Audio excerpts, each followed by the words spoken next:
called Say My Mind, and you don't die. Give as you receive, and your release is Satan. Today's teaching is the number 4 in the series Psychotherapy, How to Manifest Immortality, and the name of today's teaching is The Place of Religion in Psychotherapy. To be a teacher of God, it is not necessary to be religious or even to believe in God to any recognizable extent. It is necessary, however, to teach forgiveness rather than condemnation. Even in this, complete consistency is not required, for one who had achieved that point could teach salvation completely within an instant and without a word. Yet he who has learned all things does not need a teacher, and the healed have no need for a therapist.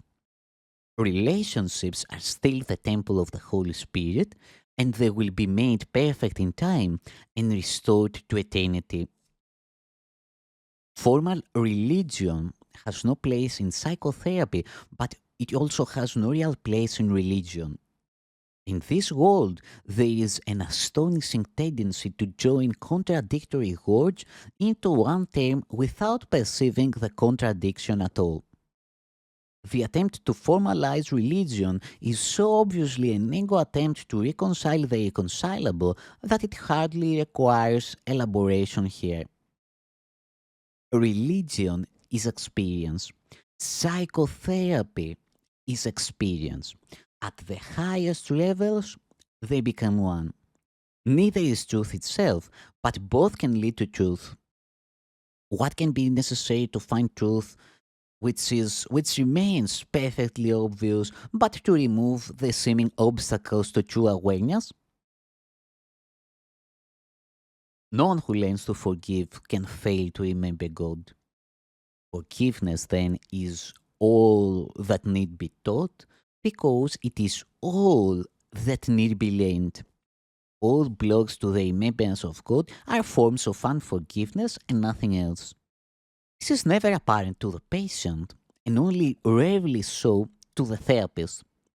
The world has marshaled all its forces against this one awareness, for in it lies the ending of the world and all it stands for. Yet it is not the awareness of God that constitutes a reasonable goal for psychotherapy. This will come when psychotherapy is complete, for where there is forgiveness, truth must come. It would be unfair indeed if belief in God were necessary for psychotherapeutic success. Nor is belief in God a really meaningful concept, for God can be but known.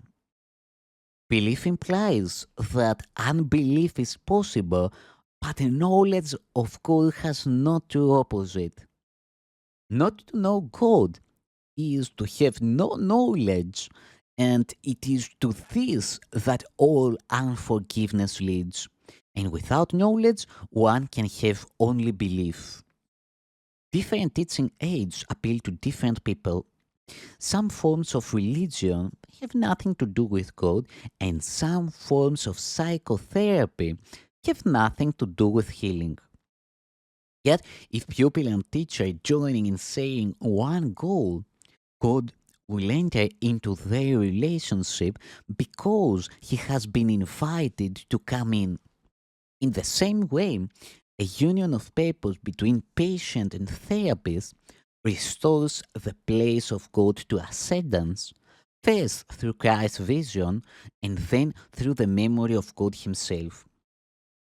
The process of psychotherapy is the return to sanity. Teacher and pupil, therapist and patient are all insane or they would not be here. Together, they can find a pathway out, for no one will find sanity alone. If healing is an invitation to God to enter his kingdom, what difference does it make? What difference does it make how the invitation is written? Does the paper matter, or the ink, or the pen? Or is it he who writes that gives the invitation? God comes to those who would restore his world, or they have found the way to call to him. If any two are joined, he must be there. It does not matter what their purpose is, but they must share it wholly to succeed. It is impossible to share a goal not blessed by Christ, or what is unseen through his eyes is too fragmented to be meaningful. As true religion heals, so must true psychotherapy be religious. But both have many forms because no good teacher uses one approach to every pupil. On the contrary, he listens patiently to each one and lets him formulate his own curriculum.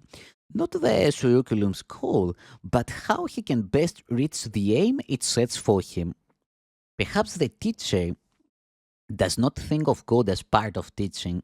Perhaps the psychotherapist does not understand that healing comes from God. They can succeed where many who believe they have found God will fail. What must the teacher do to ensure learning? What must the therapist do to bring healing about? Only one thing. The same requirement salvation asks of everyone. Each one must share one goal with someone else, and in so doing, lose all sense of separate interests. Only by doing this is it possible to transcend the narrow boundaries the ego would impose upon the self. Only by doing this can teacher and pupil, therapist and patient, you and I accept atonement and learn to give it as it was received. Communion is impossible alone. No one who stands apart can receive Christ's vision. It is held out to him, but he cannot hold out his hand to receive it. Let him be still and recognize his brother's need is his own, and let him then meet his brother's need as his, and see that they are made as one, for such they are. What is religion but an aid in helping him to see that this is so? And what is psychotherapy except a help in just this same direction? It is the goal that makes these processes the same, for they are one in purpose and must thus be one in means. Thank you, Son of Code.